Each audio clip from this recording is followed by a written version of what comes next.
This video has been sponsored by Squarespace. More on that later. I bet most of us remember some of the very first books that we ever read. Maybe it was one a family member read to you. Maybe it was a book you found in the corner of the library. Maybe it was a book that you bought for yourself using the pocket money you earned picking up sticks in the backyard. But I bet that you remember it. If not the first one, then maybe the first couple of books that you really fell in love with. Maybe it's a story that stuck with you so much that 25 or so years later you decided to make a YouTube channel about it. Or maybe that's just me. Either way, you probably still remember the books that you loved as a kid. They've stuck with you through all of those years, and one way or another, they have shaped who you are today. And that is what makes the field of children's literature so interesting. I mean, at first it sounds kind of simple, it's just books for children, but then you have to dig a little bit deeper into what that means. First of all, what counts as a child? The concept of what a child is or is not has been constantly changing throughout history, depending on what we need of our children, and depending on random made-up theories about how kids might work. Literature is also a bit of a wibbly-wobbly term. Sure, the Book of Courtesy, published in 1477, counts as literature, but does that mean that Green Eggs and Ham counts as literature too? And we can't just ignore this ambiguity, because believe it or not, a lot of children grow up to become adults, and the things that they read become the way that they look at the world. Children's literature is a huge market nowadays, but it hasn't always been that way. It has been shaped and changed dramatically by authors from Rousseau to Tolkien. Today, I want to take a look through the history of children's literature throughout the ages, to try and figure out what it is, how it became what it is today, and how it has ended up being so foundational to the fantasy genre. It should be noted that today I will be mostly following the Western children's storytelling tradition, just because most of the literature that I am familiar with comes from that historical tradition, but there is an entire world of storytelling outside of just the West and Europe, and if any of you have more expertise in that area, please share some information in the comments. Children's literature, in one way or another, has always been around. The youths had to learn how to read somehow. And in ancient Greece and Rome, reading was an incredibly important part of learning how to become a citizen. Through memorization and recitation, children would learn all that they needed to know about history, laws, culture, and myths. At this point, we don't know of any literature that was written specifically for children to read, but we have found pre-existing works adapted for the reading of children. We've found papyri and tablets where great works of literature are broken down into their phonetic spelling, spelled out so that a child can read and memorize them. This wasn't entirely about rote conformity, though. These laws, these histories, these stories, they were all a vessel for cultural values. They didn't just learn about the labors of Hercules because they were going to have to discuss it at fancy parties later in their adult lives. The labors of Hercules were seen as an allegory for growing up, the challenges that you might face, and how you could overcome them. At this time, they also conveyed these lessons via fables. Fables are short anecdotes which use characters which are typically anthropomorphized animals to tell a moral sermon. You might even recognize some of them from your own childhood, like The Lion and the Mouse, or The Wolf in Sheep's Clothing, or The Tortoise and the Hare. That last one tells the story of a rather arrogant hare and an incredibly patient tortoise. The hare is going around and bragging about how much faster he is than the tortoise, and so eventually, the tortoise challenges the hare to a race. The hare obviously takes the lead right away, but then when he starts nearing the finish line, he's so far ahead that he figures that he might as well just lay down and take a nap and then wake up and cross the finish line. He'll be fine to take a nap, he's just that good. And while the hare is asleep, dreaming of his certain victory, The tortoise keeps on going steadily until he crosses the finish line first, through sheer determination rather than cocky speed. The moral of the story is, don't take a nap during a race. No, of course, the moral is that slow and steady wins the race, and that sometimes wisdom is better than speed. Fables, such as that one, emerged around the 5th century in Greece and were largely attributed to the slave Aesop. Aesop is one of those figures from antiquity who, much like the poet Homer, the Greek poet, not the Simpson, he may or may not have actually existed, and even if he did exist, he may or may not have actually written anything about a tortoise and a hare. Either way, around the 5th century, fables emerged and remained a great way to use the fabric of fantasy to trick children into learning a moral and cultural lesson. The use of fables, especially Christian fables, continued into the Middle Ages, even if the concept of a child was no longer in vogue. In the Middle Ages, life was really tough. Mortality rates were high across the board, especially for children, and if you did make it out of infancy, you were expected to assume adult duties as soon as possible. Whether it was working on a farm, becoming an apprentice, or even taking a throne, children were expected to grow up very quickly. Consequently, a lot of writing aimed at young people at this time was supposed to help them assume all of these adult responsibilities. Instructional poems such as this one were incredibly popular. First, that ye rise in the morning early, and that ye serve God devoutly, with Paternoster, Ave, and Creed. Array yourself lightly. Be with your master in the morning timely, and do that he you bid. While it's certainly no Cat in the Hat, literature like this was incredibly informative. It told kids what they could and could not do if they wanted to become the adults that they needed to be. Literature also did a lot of the heavy lifting in terms of how these young people thought. The medieval period was dominated by signs and symbols. They believed that everything had been created and governed by God, and so everything had a deeper significance. For the medieval child, the world was a book, full of signs and symbols in need of interpretation. Social success, moral growth, and economic security all hinged on successful understanding. One of my favorite literary examples of this worldview comes from the tale of Sir Gawain and the Green Knight. When the brave Sir Gawain goes off to find the Green Knight, he is given a shield with a pentacle on it. The pentacle, with its 5 points, is rife with meaning, with symbols. 5 in 5. The first of those 5s in 5s was Gawain's keen 5 senses: sight, hearing, smell, taste, and touch. Then come his 5 fingers, with which he was highly competent and skilled. Then the 5 wounds of Christ, which he received during the crucifixion. Next are the 5 joys of Mary, the mother of Jesus, and that would be the Annunciation, her being told that she is going to be pregnant with Jesus, the Nativity, his birth, his resurrection, his ascension into heaven, and then her assumption into heaven. And then, of course, we have the 5 knightly virtues of generosity, courtesy, chivalry, chastity, and piety.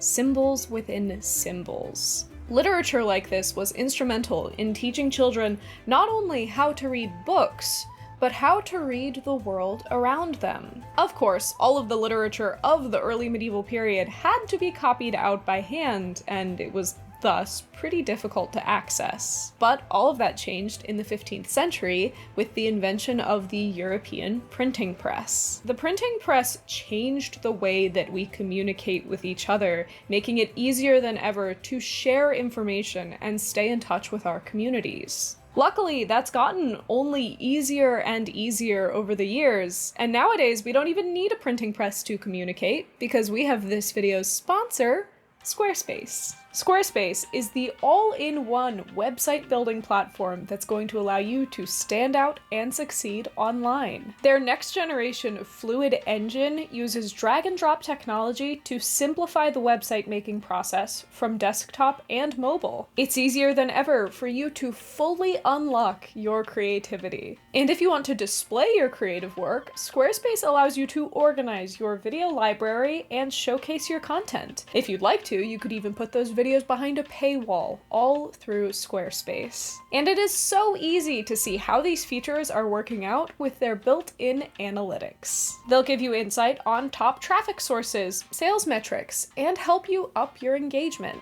If you want a platform for your creativity or to take your existing brand to the next level, you should give Squarespace a try. Head to squarespace.com for a free trial, and when you're ready to launch, go to squarespace.com/JessOfTheShire for 10% off your first purchase of a website or domain. Thank you so much to Squarespace for sponsoring this video and supporting the channel, and thanks to all of you for checking out my sponsors when I have them. Following the invention of the printing press, we have what might be considered the very first mass-published children's literature, the Book of Courtesy, published in 1477, or roundabout there. As the title implies, this was a book on etiquette and manners. I mean, it's not exactly a fun beach read, but it was important for teaching children how to socialize, how to be taken seriously as adults in the world. The next major switch up that we would see in the realm of children's literature wasn't actually a change to the literature, but rather a change in children. The Puritan sect of Christianity emerged roughly in the 16th century, and with it came a very non-medieval view on children. They believed that children needed special nurturing, that childhood was a distinct stage of development. To them, it was a period when the child's innate evilness had to be pushed out of his being.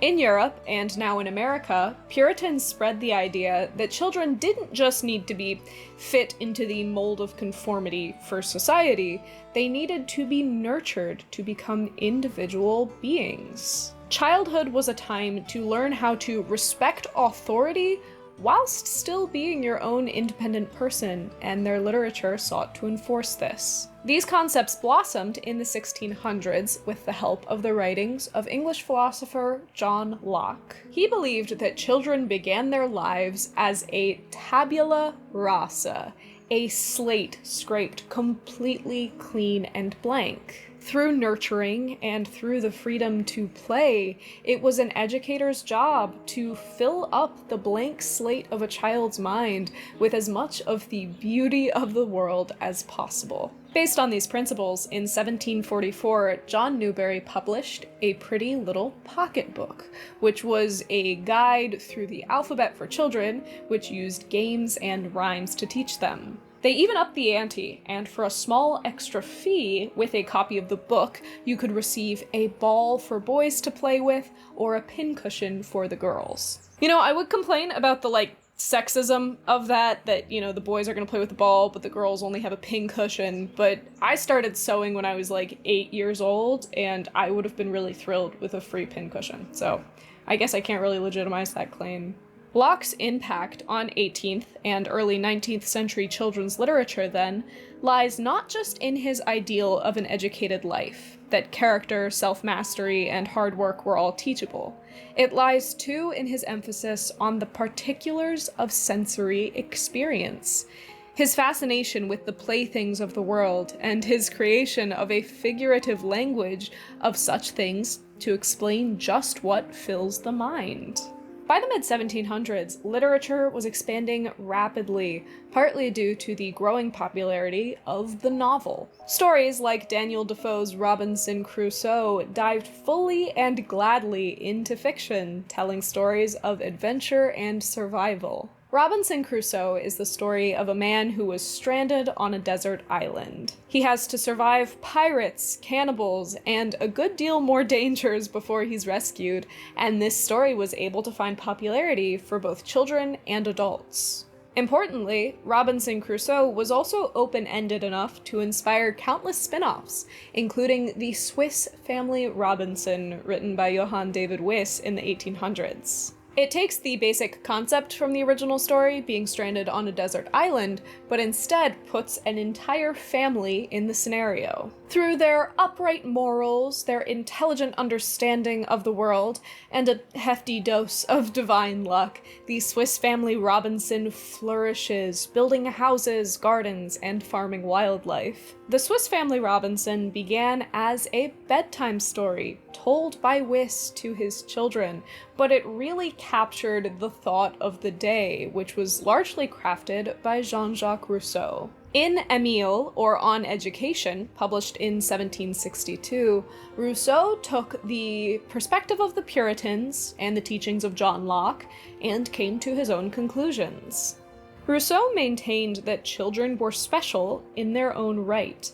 Children came into the world not empty of ideas, not filled with satanic impulses, but rather with a special perception, one freed from adult prejudice and bias.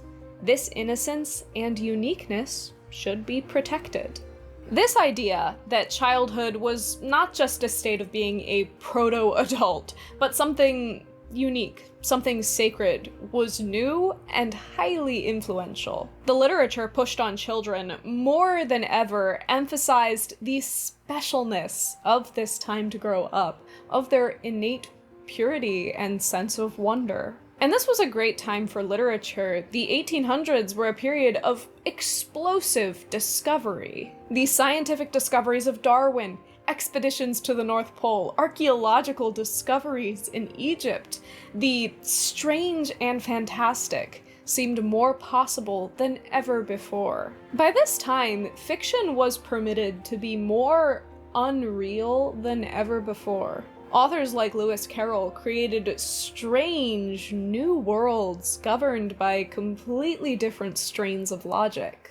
In 1865, he published Alice's Adventures in Wonderland, which tells of a girl who falls down a rabbit hole into Wonderland, where the rules of this world seem completely upside down. The story stars children and largely found its audience in children, especially because of its themes, its focus on how strange it felt to be a child watching the adult world go by. But these themes of discovery, of mystery, didn't come through in subject matter alone. Strange languages were in the zeitgeist, ancient, long-lost tongues, new forms of writing, and the idea that there is an inherent mystery and an inherent understandable quality about words also snuck its way into children's literature. Lewis Carroll was one of the experts of this nonsense language.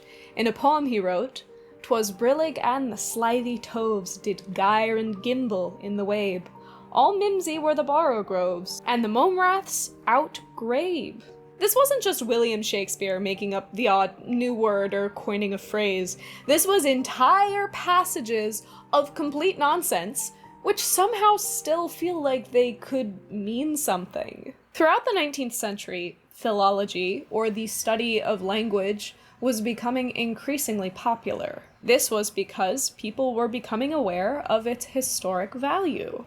Languages are history. A word like night, for example, exists in all of its strangely spelled glory because it comes from the German word knecht, which means servant. In the soup of time, as English people adopted certain bits of German and odd bits of French, knecht became the English word knicht. Somewhere in history, we got too lazy to keep saying this K, and so that dropped away. And then in a centuries-long process known as the Great Vowel Shift, this letter began to be pronounced as I instead of E, and so knecht became knicht, became night. The history of a culture is stamped into every one of its words, and in the 19th and 20th century, people were diving deeper into this treasure trove of information than ever before. But it wasn't just words that were proving important, but also the stories that they told.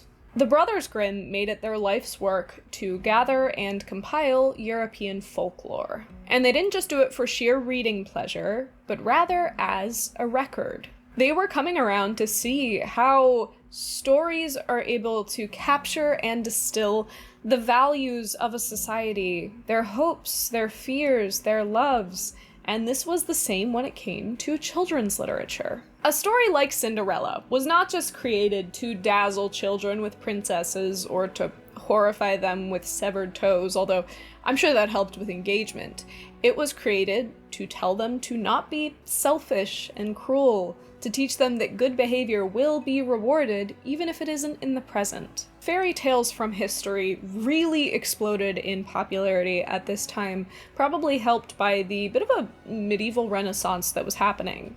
And whether these stories were truly medieval in origin, because most of them weren't, isn't really that important. They felt like a relic from the past, and sharing these stories with children wasn't just teaching them a fable, it wasn't just teaching them a moral lesson, it was letting them in on this supposed rich cultural history.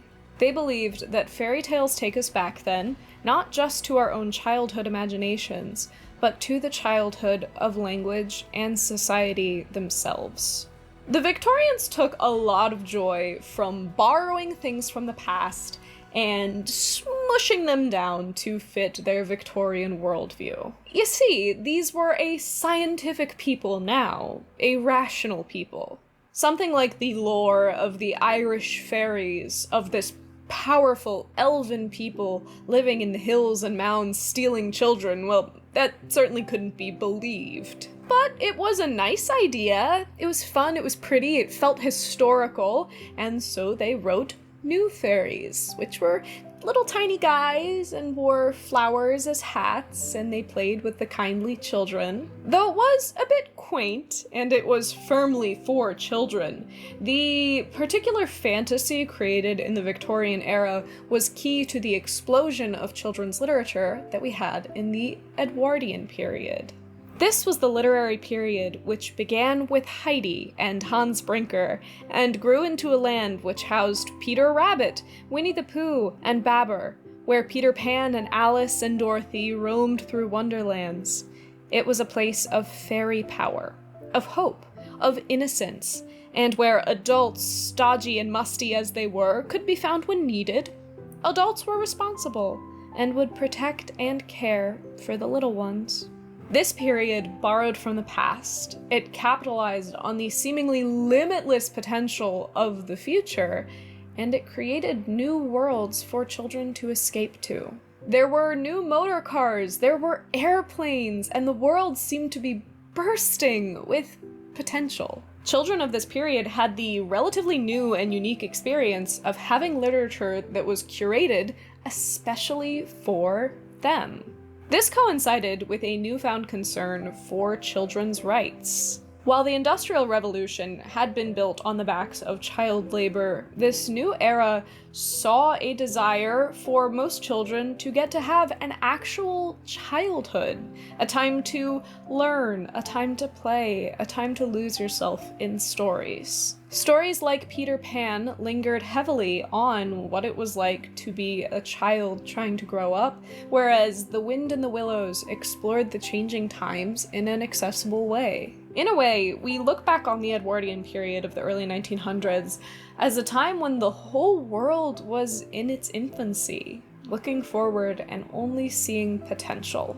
All children live on such a cusp, between the memories of their comfortable youth and the fears of the future, between machines that work as playful toys and those that morph into weapons, between a natural world through which they romp and the demarcation of that world by the fences, walls, rails, roads, and bridges of adult administration. This was the time when many of the 20th century's most influential authors were growing up, including J.R.R. Tolkien. Much of his works are shaped by a nostalgia for this time, when everything was green and flourishing, and all that there was potential. But this world was designated to nostalgia. It was untouchable and impossible to go back to it, because by 1914, the First World War shattered the peace of the Edwardian era. This loss is what a lot of 20th century children's literature is trying to cope with. We see this quite clearly in C.S. Lewis's Narnia, where a group of children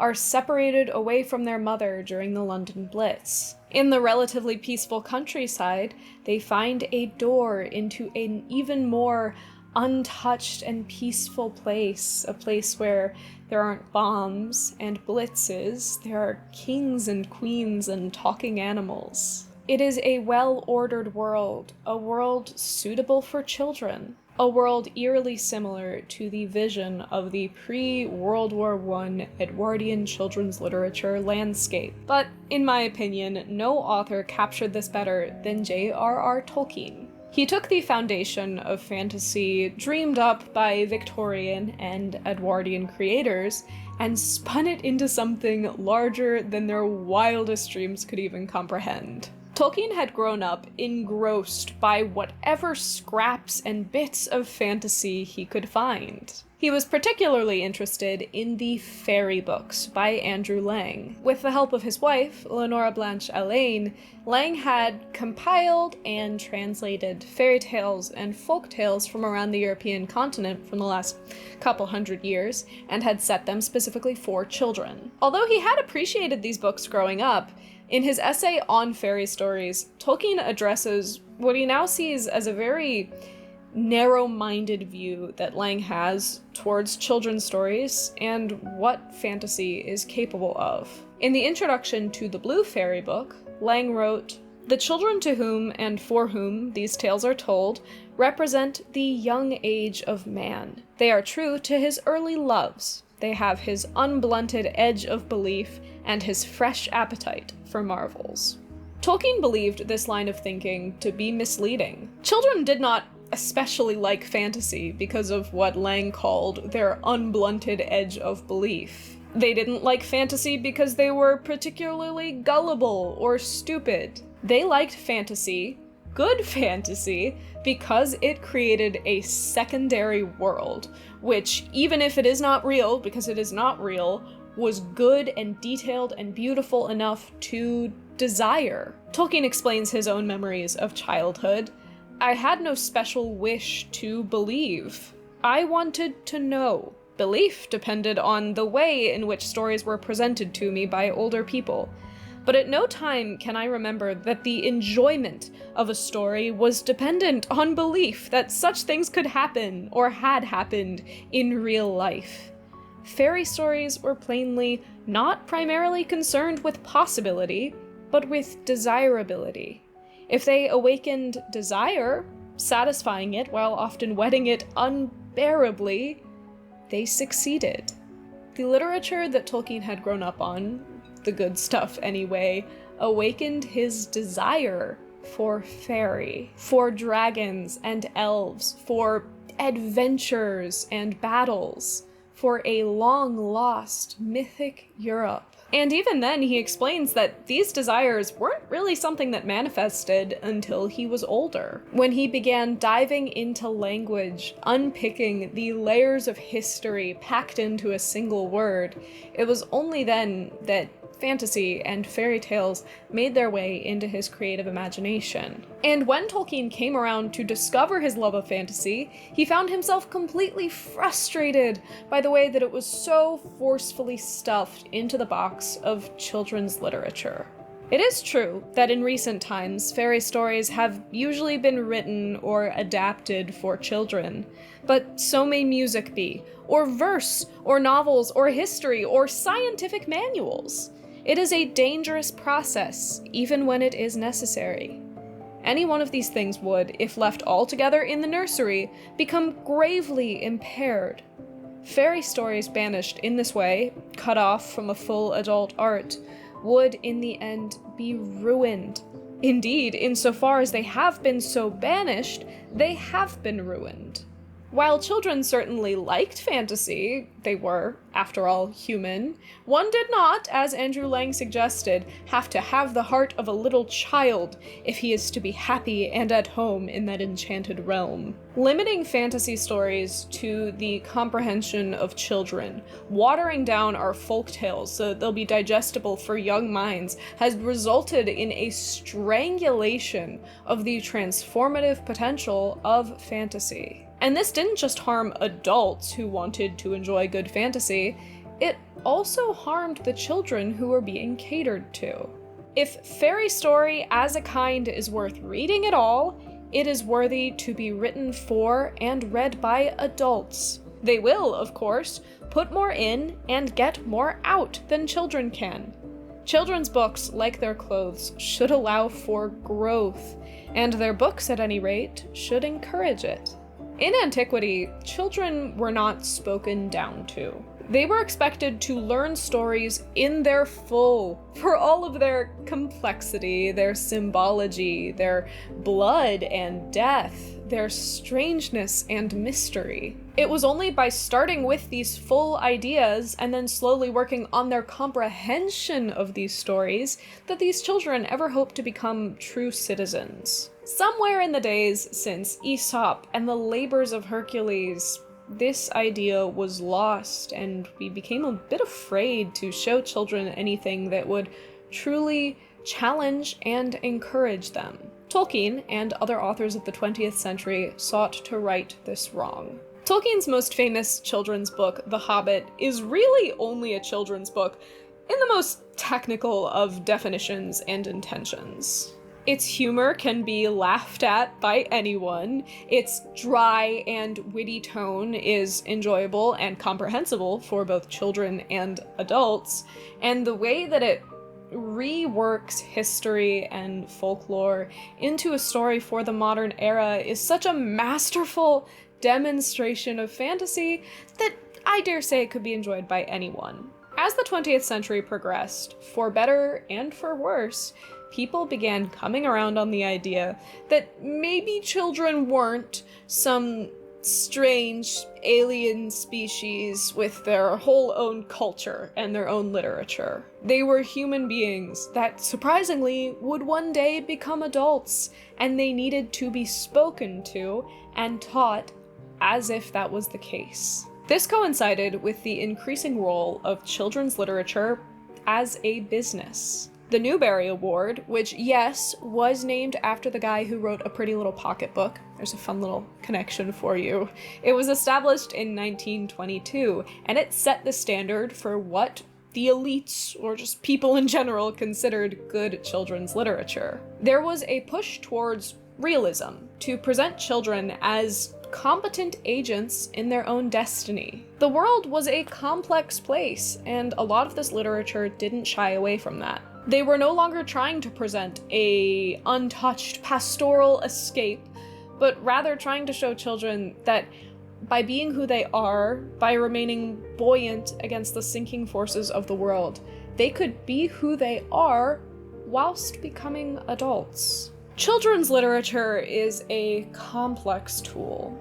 It needs to reach children where they are, to show them that they're not alone, but it also needs to coach them into being who they will become. And throughout all of it, fantasy has remained an incredibly important part of this art form. Since the days of Aesop, we've seen the importance and the value of staging human problems in human settings, of putting these ideas into a different context. Children have a knack, a curiosity for digging deeper into things, for finding empathy even for non-human characters. By the 20th century, authors had realized the potential of fantasy for both children and adults to take us out of our world and allow us to look back on it all the clearer.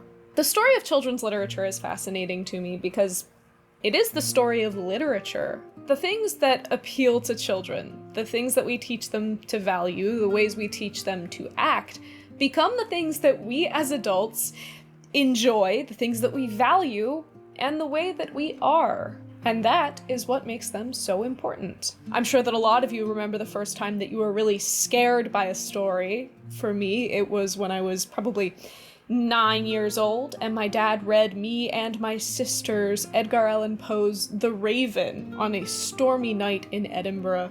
I still get chills up my spine when I think about that story.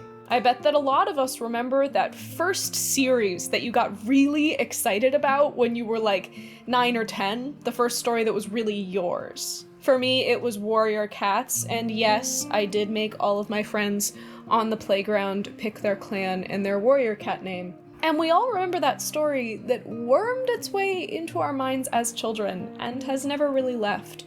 Maybe it's Alice in Wonderland, maybe it's Percy Jackson, and maybe, just maybe, it might be The Lord of the Rings. Whether or not we have children of our own to directly pass these stories down to, we share these stories with the people around us in everything we say, everything we do, everything that we are. One of my favorite stories by Tolkien isn't really technically a story at all. It is a compilation of the letters that he sent to his children every Christmas, pretending to be Father Christmas. Every year, along with their presents, his kids would get a usually illustrated letter from Father Christmas, talking about his adventures, his wild friend the polar bear, the industrious elves, or the naughty goblins. They received these letters almost every year, until even Tolkien had to admit that they had probably outgrown it. His final letter to his youngest daughter, Priscilla, opens like this.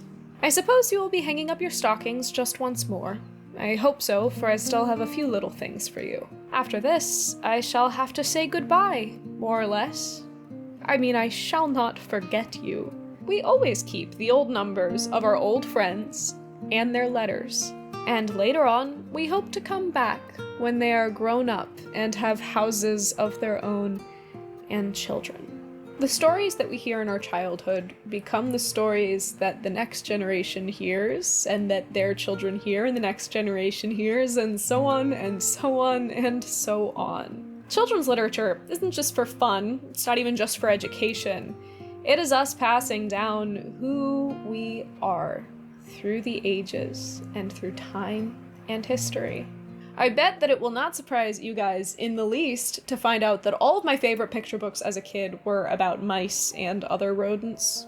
I actually have on my shelf here The Sleepy Dormouse, which was a book that my mother bought for me when we were on a trip to the Cheddar Gorge in England, and I tripped and skinned my knee and I wouldn't stop crying, so she bought me that book. Later on in this week, I'll talk to the people on the Discord about this, but I'm probably going to try and hop on and do a little live reading, and I'll post the video afterwards, of me reading this book and any other of my childhood books that I can scrounge up. So check out my Patreon if you'd be interested in joining for that.